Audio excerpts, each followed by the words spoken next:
భారత్ ఆస్ట్రేలియాల మధ్య విశాఖలో జరగనున్న టీ20 మ్యాచ్ కి రంగం సిద్ధమైంది. సాయంత్రం 7 గంటలకు మ్యాచ్ ప్రారంభం కానుంది.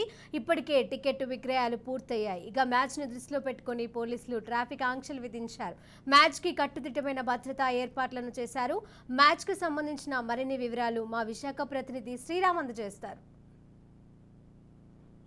భారత్ ఆస్ట్రేలియాల మధ్య జరగనున్న టీ20 మ్యాచ్ కి విశాఖలో రంగం సిద్ధమైంది. ఈ సాయంత్రం 7 గంటలకు మ్యాచ్ ప్రారంభం కానుంది. ఇక ఇప్పటికే టికెట్లన్నీ కూడా పూర్తి స్థాయిలో అమ్ముడుపోయాయి. సాయంత్రం 3 గంటల నుంచే టికెట్లు ఉన్న ప్రేక్షకుల్ని స్టేడియంలోకి అనుమతిస్తామని పోలీసు అధికారులు స్పష్టం చేశారు. అందరూ కొంచెం ముందుగానే స్టేడియంకి చేరుకోవాలని, 7 గంటల తర్వాత మ్యాచ్ మొదలయ్యాక ఎవరిని స్టేడియంలోకి అనుమతించమని కూడా పోలీసులు స్పష్టం చేస్తున్నారు. ఇక పోలీసులు కట్టుదిట్టమైన భద్రతా ఏర్పాట్లను చేశారు. స్టేడియం వైపుకు వెళ్లే మార్గాలలో ట్రాఫిక్ ఆంక్షలను కూడా విధించడం జరిగింది. ముఖ్యంగా టీమిండియా అలాగే ఆస్ట్రేలియా టీములు స్టేడియంకి చేరుకునే సమయంలో ట్రాఫిక్ పైన ఆంక్షలు విధించారు. మ్యాచ్ జరగటానికి గంట ముందు వరకు కూడా ఆ మార్గంలో వన్ వేగా ఏర్పాటు చేయడం జరిగింది. ముఖ్యంగా ఈ మార్గంలో ప్రయాణించే వాహనాలు వీలైనంత వరకు హనుమంతవాక జంక్షన్ నుంచి మరలిపోయి అడివరం మీదుగా ఆనందపురం రోడ్డుకు చేరుకోవాలని, అలాగే విజయనగరం వైపు నుంచి వచ్చే వాహనాలు ఆనందపురం మీదుగా అడివరం అటువైపుగా ప్రయాణించాలని కూడా సూచించారు. ఇక మ్యాచ్ కి వచ్చే వారి వాహనాలను పార్కింగ్ చేయడానికి పలు ప్రదేశాలను అయితే పోలీసులు సూచించారు. పోలీసులు సూచించిన ప్రదేశాల్లో మాత్రమే వాహనాలను పార్కింగ్ చేసుకొని రావాలని ఇప్పటికే స్పష్టం చేయడం జరిగింది. ఇక స్టేడియం ముందు పూర్తి స్థాయిలో కూడా బారికేడ్లను ఏర్పాటు చేశారు. ప్రధాన గేటుకు 1/2 కిలోమీటర్ దూరం వరకు కూడా ఎవరిని అనుమతించే ప్రసక్తే లేదని పోలీసులు ఇప్పటికే స్పష్టం చేశారు. ఇక 27,000 టికెట్లు కూడా పూర్తి స్థాయిలో కూడా అమ్ముడుపోయాయి. ఆఫ్లైన్ ఆన్లైన్ విధానంలో టికెట్ విక్రయాలను ప్రారంభించిన కొద్ది గంటల్లోనే ఇవన్నీ కూడా అమ్ముడుపోవడం జరిగింది. ఇక విశాఖలో మ్యాచ్ అంటే ఎక్కువగా ఒరిస్సా వాసుల హడావుడి ఉంటుంది. ఈ మ్యాచ్ కి సైతం ఒరిస్సా నుంచి పెద్ద ఎత్తున ప్రేక్షకులు టికెట్లు కొనుగోలు చేశారు ఆన్లైన్ ద్వారా.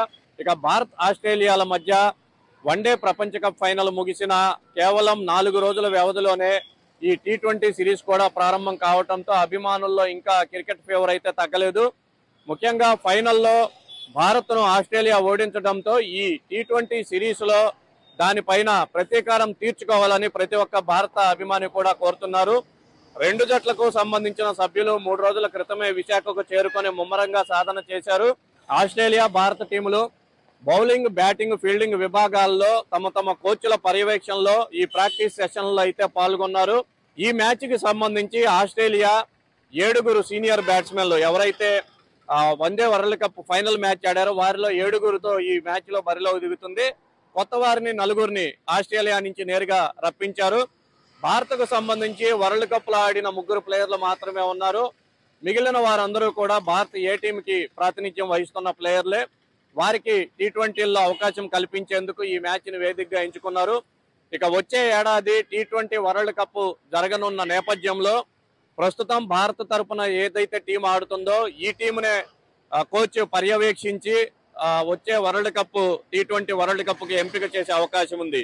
మొత్తానికైతే ఈ సిరీసు వచ్చే వరల్డ్ కప్ కి ముందు ఏదైతే జరుగుతుందో దానికి సన్నాహకంగానే ఈ మ్యాచ్లు కూడా వినియోగించుకోవాలని భారత టీం యాజమాన్యం అయితే భావిస్తుంది. ముఖ్యంగా కొంతమంది ప్లేయర్లను ఈ 5 టీ20ల సిరీస్ లో భాగంగా పరీక్షించి టీ20 వరల్డ్ కప్ జట్టుకు ఎంపిక చేయాలనే ఆలోచనతో బీసీసీఐ ఉన్న నేపథ్యంలో ఈ మ్యాచ్ ఆటగాళ్లకు కీలకం కానుంది. మొత్తానికైతే మ్యాచ్ కి సంబంధించి ఏర్పాట్లన్నీ పూర్తయ్యాయి.